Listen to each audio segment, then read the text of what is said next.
I thought nothing of it at first. The ocean looked a little closer to our hotel than usual. That was all.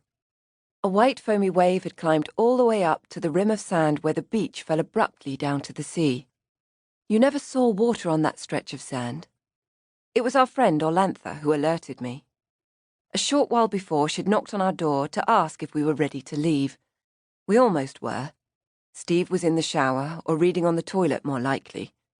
Our 2 boys were on the back veranda buzzing around their Christmas presents. This was Yala, a national park on the southeastern coast of Sri Lanka. White-bellied sea eagles abound here, and for Vikram, they were the most splendid of birds. For a nearly 8-year-old, Vikram knew heaps about birds.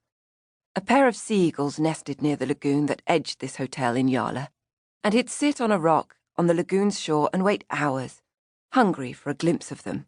They always turned up, as reliable as the tooth fairy. We had spent 4 days here with my parents. In less than a week, Steve, the boys, and I would be flying home to London.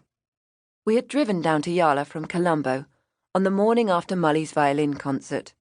Not that Mully had any commitment to the violin. It was being on stage he loved. He stood there and mimicked the little girl next to him, flourishing his bow with convincing exactness. "He's faking it, Mum, he's faking it," Vic whispered to me that night at the concert, impressed by his 5-year-old brother's brazen nerve.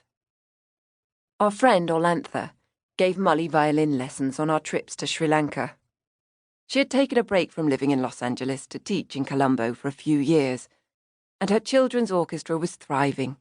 It was called Strings by the Sea.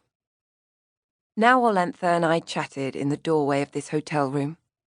We hadn't planned to come to Yala together. She was with her parents who were on holiday from the States. She watched the antics of my boys now and told me that she would love to start a family soon. "What you guys have is a dream," she said. It was then she saw the wave. "Oh my God, the sea's coming in." That's what she said. I looked behind me. It didn't seem that remarkable or alarming. It was only the white curl of a big wave. But you couldn't usually see breaking waves from our room.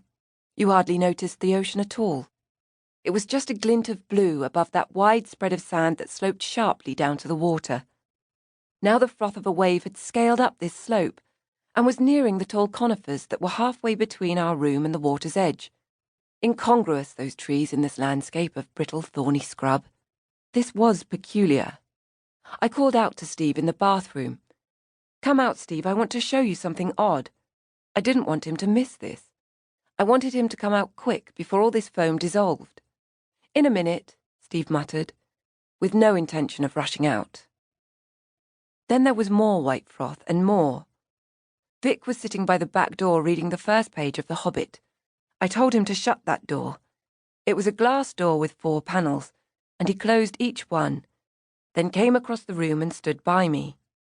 He didn't say anything. He didn't ask me what was going on. The foam turned into waves, waves leaping over the ridge where the beach ended. This was not normal. The sea never came this far in.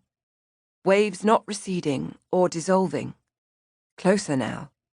Brown and grey, brown or grey. Waves rushing past the conifers and coming closer to our room. All these waves now charging, churning, suddenly furious, suddenly menacing. "Steve, you've got to come out now." Steve ran out of the bathroom tying his sarong. He looked outside. We didn't speak. I grabbed Vic and Mully, and we all ran out the front door. I was ahead of Steve. I held the boys each by the hand. "Give me one of them, give me one of them," Steve shouted, reaching out. But I didn't. That would have slowed us down. We had no time. We had to be fast, I knew that. But I didn't know what I was fleeing from.